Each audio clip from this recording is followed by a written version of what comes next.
નમસ્કાર વિદ્યાર્થી મિત્રો, હું દીપક ચૌધરી, અર્પણ વિદ્યા સંકુલ. આજે આપણે ધોરણ 8 વિષય ગુજરાતી સત્ર 2 ગદ્ય 22 કિસ્સા ટૂચકા, જેનો સાહિત્ય પ્રકાર છે ટૂચકા, વિશે અભ્યાસ કરીશું.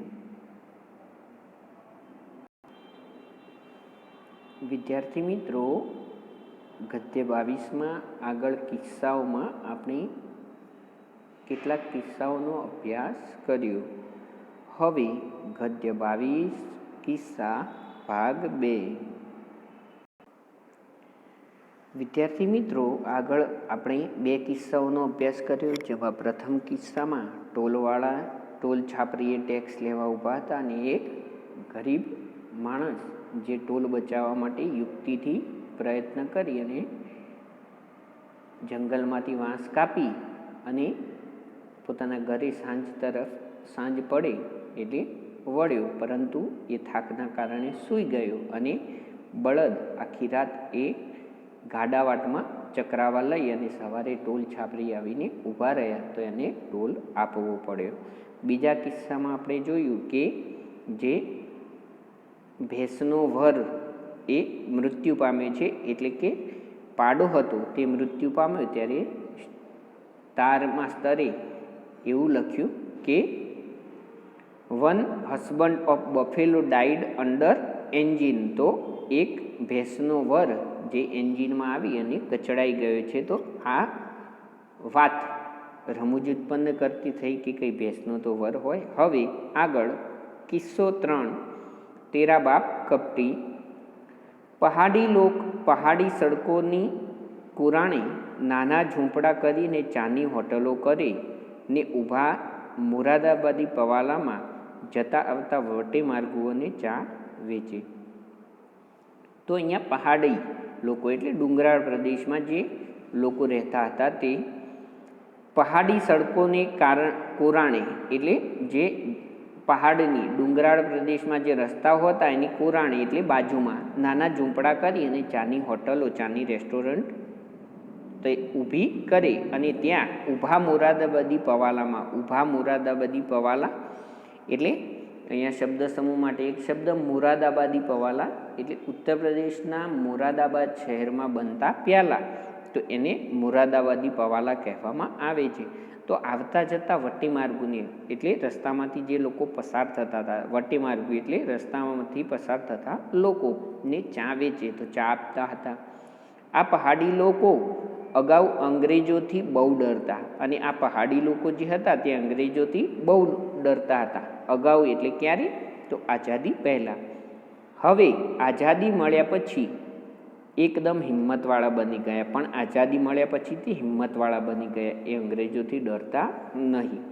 એવા એક પહાડીની ચાની દુકાને એક અંગ્રેજ જઈ ચડ્યો. તો એવા એક પહાડીની દુકાન ઉપર એક અંગ્રેજ ત્યાં પહોંચ્યો અને બાંકડા પર બેસીને કહે ટુ કપ ટી. અને બાંકડા ઉપર જે બેઠક હતી તે બેઠક પર બેસીને કહ્યું કે 2 કપ ટી એટલે 2 કપ ચા. 2 કપ ટી એટલે 2 એટલે અંગ્રેજીમાં આપણે કહીએ 2 એટલે 2, અને કપ ટી એટલે 2 કપ ચા આપો, એવું એનું ગુજરાતી થાય.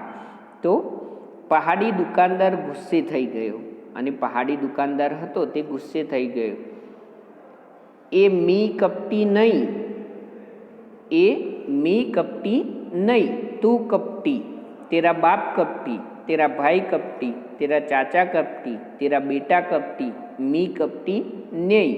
અબ તો જય હિન્દ હો ગયા, અબ કપટી અંગ્રેજ કી ચલને વાલી નહીં.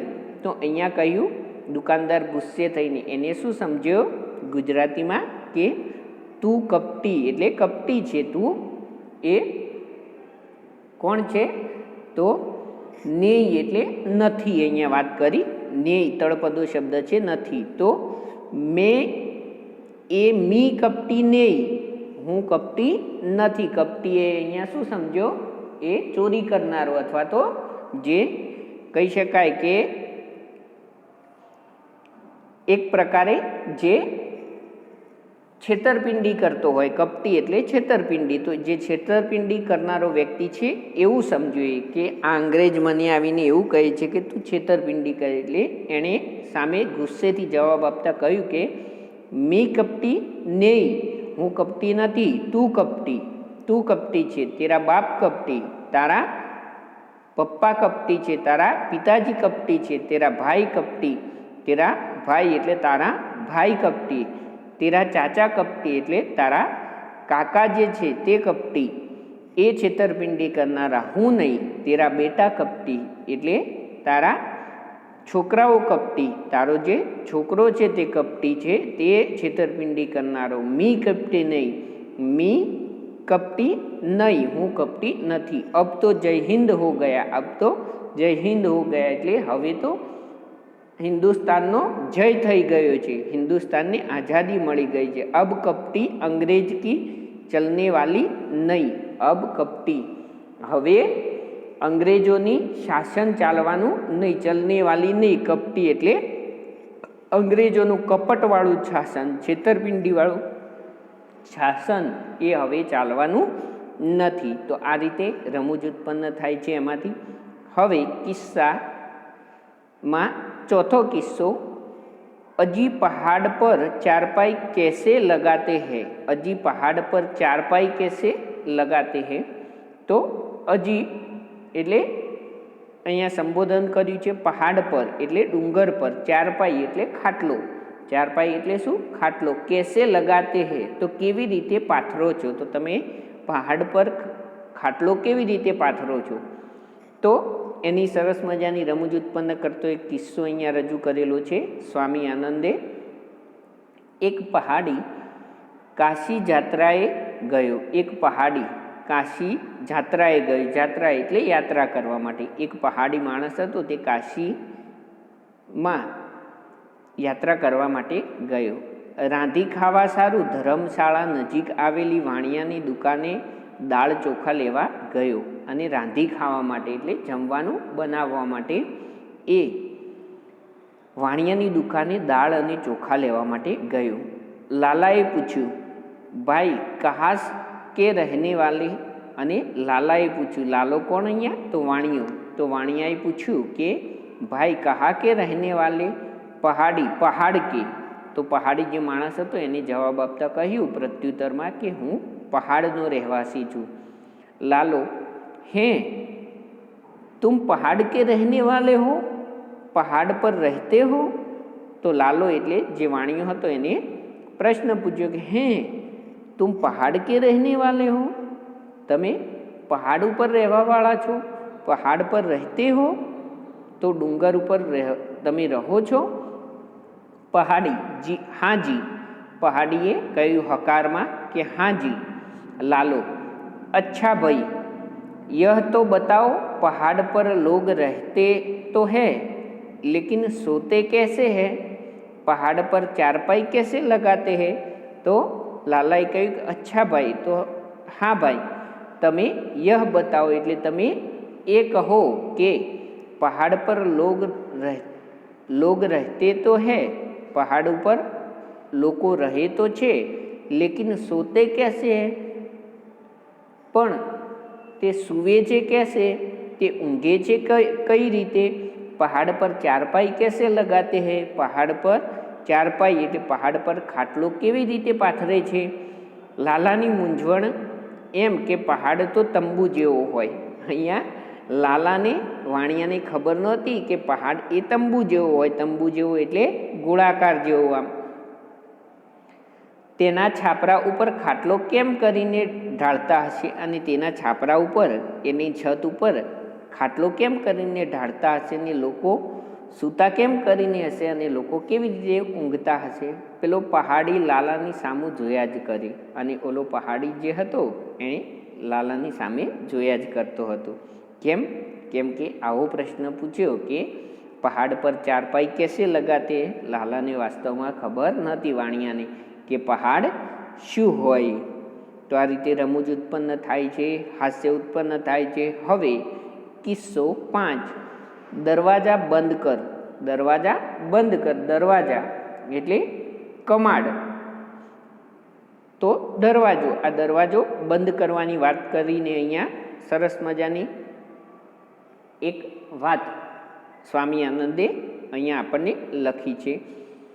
આલમોરામાં વહેલી બેંક નીકળી. આલમોરામાં, તો આલમોરા નામનું સ્થળ હતું, ત્યાં પહેલી વહેલી એટલે સૌ પ્રથમ બેંક નીકળી એટલે ક્યાં બેંક સ્થપાઈ. બેંક નીકળી એટલે બેંક સ્થપાઈ. બેંકનો મેનેજર પહાડી, અને બેંકનો જે મેનેજર હતો તે પહાડી હતો. એ પહાડનો એટલે કે ડુંગરાળ પ્રદેશમાંથી આવતો હતો. એક અંગ્રેજને એનો કંઈક ચેક વટાવવો હશે, અને એક અંગ્રેજને એનો કંઈક ચેક વટાવવો હશે. ચેક પૈસા ઉપાડવા માટેની ચિઠ્ઠી, તો એ પૈસા ઉપાડવા માટેની ચિઠ્ઠી એને વટાવવી હશે. એટલે બેંકમાં પૈસા હોય તો એ ચેક દ્વારા, જે આ કહી શકાય કે જે ચિઠ્ઠી હોય એ ચિઠ્ઠી દ્વારા પૈસા એ ઉપાડી શકે. તેની વાત કરવા બેંકના મેનેજર પાસે ગયો, અને તેની વાત કરવા માટે એ બેંકના મેનેજર પાસે ગયો. મેનેજરે ખુરશી આપી. મેનેજરે એને ખુરશી આપી બેસવા માટે. અંગ્રેજે વાત કરવા માંડી. અંગ્રેજે આગળ વાત કરી. ધેર વાઝ આ banker. There vase a banker એટલે ધેર વોઝ અ બેન્કર. પહાડી મેનેજર સમજો કે આને પૈસા માટે કંઈક ખાનગી વાત કરવી છે, તેથી બારણા બંધ કરવાનું કહે છે. અને પહાડી જે મેનેજર હતો એ કંઈક ઉલટું સમજ્યો. એને શું કહ્યું? ધેર વાઝ બેન્કર, તો એને એમ સમજ્યું કે આને બારણું બંધ કરવાનું કહ્યું. એણે બેંકના સિપાહીને બૂમ મારીને કહ્યું, ચપરાસી દરવાજા બંધ કર. અને આ બેંકના મેનેજરે એ દરવાજી ચપરાસીને, ચપરાસી એટલે કોણ? તો દરવાન કે ચોકીદાર. તો એ ચોકીદારે જાણે કે અંગત વાત કરવી હોય તેમ સમજી અને એણે ચપરાસીને આ દરવાજો બંધ કરવા માટેનું કહ્યું. તો આ રીતે રમૂજ ઉત્પન્ન થાય છે કે કહ્યું કાંઈ અને સાંભળ્યું કંઈ અને સમજ્યા કંઈ, એવું થયું. કે અંગ્રેજીમાં કહ્યું કે ધેર વોઝ અ બેન્કર, તો આ બેન્કર છે એને કહેવાનો મતલબ એનો એવો હતો કે આ બેન્કર છે. પણ પહાડી મેનેજર શું સમજ્યો કે આને મને કહ્યું કે બારણું બંધ કરો, આપણે કંઈક અંગત વાત કરવી છે. એટલે એણે ચપરાસીને, બેંકના મેનેજરે ચપરાસીને બૂમ મારી, ઊંચા અવાજે કહ્યું કે ચપરાસી દરવાજા બંધ કર, તું દરવાજો બંધ કરી દે.